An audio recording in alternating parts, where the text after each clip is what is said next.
Ciao and benvenuti. Today I will be cooking another typical Sicilian recipe is chicken and zucchini in agrodolce. Agrodolce stands for sweet and sour, and it is a vinaigrette which is made with white wine vinegar and sugar. This is another very typical Sicilian recipe, but not very widely known in the world. I don't know why, because it's very simple to make and also very tasty.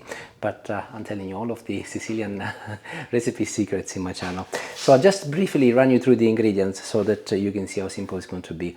I've got here a couple of breasts of chicken which I've just defrosted, and I'll be making enough for 4 people, but I will be freezing half for another day. Also, I will be using a couple of zucchini or courgette, a white onion, this is medium in size.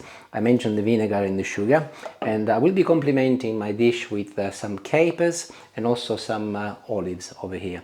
But you do not have to use those. You can go without if you like, especially if you got children, but I will be adding them at the end. And I'll start with the zucchini, and I will remove the head, this part over here, and also the bottom first, so that I don't need to worry anymore.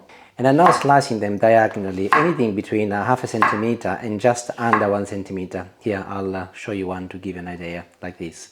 You can also cut them in circle or lengthwise. This is the typical size that they do when they make this dish. I've given my zucchini a good wash, and I'm keeping the peel as it is really good for you. I'm now adding a little olive oil in a frying pan, and I'll wait until it gets to temperature.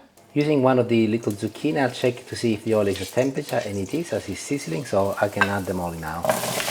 I'll give them a good mix to ensure that they're all covered in oil, and I will leave them to cook now for about 10 minutes, but occasionally I'll just give them a hot toss. Temperature is medium-high, about 10 minutes.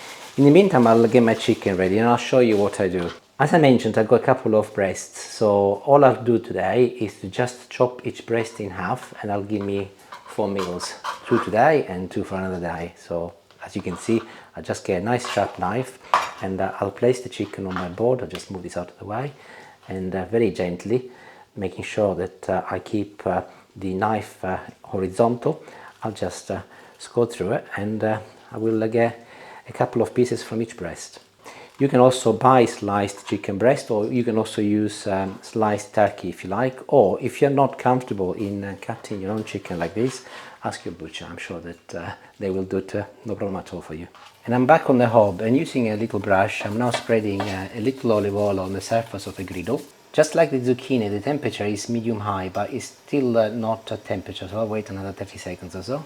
And I can hear it sizzling, so I'm sure that I'm there now. Yep, perfect. So I'll add my chicken, and this will take no time at all to cook, depending on how thick you've done it, anything between 3 to 4 minutes per side. And of course, do not forget to go back to your zucchini and ensure that they're cooking properly. See, this is actually what you're looking to achieve. So just give them a good turn, and if you are skilled, I'm not very good at this, but I'll show you what I mean. You can just do it with your hand. Oh, it's working, there you go. And then put the lid back on, and the lid will help cook them quicker. And 4 minutes exactly, and I can turn it around. Do not have it too high temperature wise, by the way. Medium high is perfect, otherwise it will get stuck to your griddle. Like this is perfect. The zucchini are also well on the way, so another 3 or 4 minutes and they will be done. And I'm happy that my chicken is ready for what I need. Do not worry that it's a little bit pink still in areas. It doesn't really matter, as it will be cooking again alongside the zucchini when I cook them together, so that's perfectly okay. So I'll just remove them from the heat, and I'll leave them in here to rest. And likewise, my zucchini should also be ready, and if you look, they're pretty much done. So I'll move them into a bowl, and I'll put them on one side, and I'll start cooking the onion next. I generally tend to cook with red onions, but with this dish I would recommend you use a white onion, unless you really are anti-white onions. But this is medium in size, so I'll also chop it in half, and I'll keep it relatively large, by the way. So if you are replicating this dish, try not to do it too fine, as it is nice to find some chunky pieces of onion as when you eat it. And I'll be using the same pan I used for the zucchini to do this, and I've got a little oil left, but I'll add a little bit more. Followed by my onions, and I will leave them to now sizzle and cook away for a few minutes until they are slightly soft. In the meantime, I'll show you how I make the agrodolce, or sweet and sour vinaigrette. So I've got actually a big tablespoon here. I thought I'll use that so that that gives you an idea of quantities. So I'll just fill it up with my white wine vinegar, and I will add to a little bowl. Let's have a look. I think I'll make it 2, so another one. Here it is. I'm bending down so I can see the measurements, and it's just under 50 milliliters, and so depending on how much you're making, if you're making half the quantities, 25 milliliters. My next ingredient for the agrodolce is going to be the sugar. I'm going to use again different spoon now. So this is a dessert spoon. Here's the difference. You can see that is a big tablespoon, and this is a dessert spoon, and I'm going to be literally pretty much filling one and adding it there. You will have also noticed that I haven't added any salt or any pepper on any of the ingredients. I've done that on purpose because I like to just salt and pepper in this particular case once. So I've got the salt over here, and I'll put a couple of these little spoons, which is the equivalent of 1 teaspoon. And again, also some pepper, entirely up to you, the quantity, but I'll just put, I don't know, a little sprinkle. And using the handle of my spoon, I'll mix it together until the sugar has been totally absorbed by the vinegar. And there you have it, very simple. Agrodolce, that is how you make it. And time to mix everything together. And I like doing this all together. So I'm going to be using a bowl over here, and I'll start with the onions first. And I'll keep this pan as I will be needing it once again to cook them all together. Here are my zucchini, and if you look, I've got some lovely juice. Make sure that you retain that, and I will add them to the onions. Followed by the chicken next, including any juices that has released. And back to my agrodolce, I'll just pour it in. And all I've got to do now is to just mix everything together first. And you can see why I'm using a bowl to do this. You can use the pan if you're skilled in tossing it in the air, but I'm not that good, so I decided to go for the easier solution. And here is my frying pan, and all I have to do now is to just add everything, including any juices, back to my pan.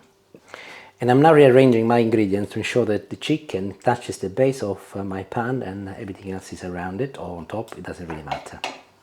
And I'm back on the hob. Temperature at the moment is medium high, has been bubbling for about a minute and a half, enough for some of the smell of the vinaigrette to just evaporate, but that is enough. I'll place the lid on now, and I'll turn the temperature down on to medium low. In my case it's going to be number 4.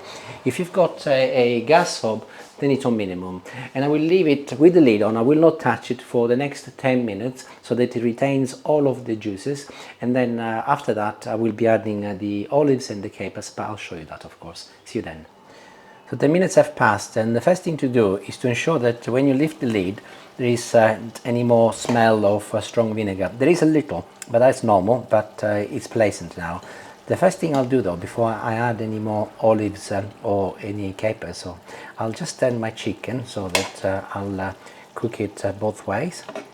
And I'll start with the capers, and these are a couple of teaspoons. Important that you rinse them under water because they can be very salty and could spoil your dinner. Whereas my olives are kept in olive oil, so the quantities I'm going to be adding are going to be 4 dessert spoons, 1 dessert spoon per person per meal. So entirely up to you really how much you want to put in, but this is plenty for our case. So that's number 3, and here's number 4. You will have noticed that there is the odd piece of sun-dried tomato. That is incidental, not part of the recipe. Here, I'll put another little spoon. And I'll give everything one final mix, including my imposter piece of sun-dried tomato, and I'll place the lid on, and I'll leave it on a very low temperature, number 4 out of 9, or low, the lowest if you've got gas. 5 minutes. During this time the olives will release a lovely flavor, they will get to temperature as well, and the capers will do exactly the same. So I'll see you in 5. I'm ready. A few ingredients, a fairly simple process, and I've got another simple and authentic Sicilian recipe ready for you guys. Ideally you want to leave this about 10 minutes before you eat it. It's one of those meals that the cooler it gets, the better it will taste. I'll taste some in a moment, but also I wanted to say that you can cook the zucchini exactly following the same process on their own without the chicken, and they are perfect as a side dish. This dish will also stay in the fridge. You can eat it cold, chicken is okay cold from the fridge, and of course you can also freeze it, as I said before. So I'll just want to do one thing. So before I start, I just want to taste a little bit of the juice, because that'll tell me if the agrodolce was balanced well or not. And it's perfect actually. It's not too sweet, and the taste of the vinegar has totally gone. And I'll try a piece of the meat and a little zucchini, and but it's hot, so it's not going to be the same, but that'll give you an idea. Oh. I said it was hot, but it's really delicious and beautiful, honestly. If you make this, you will discover something totally new, unless you made it before, of course.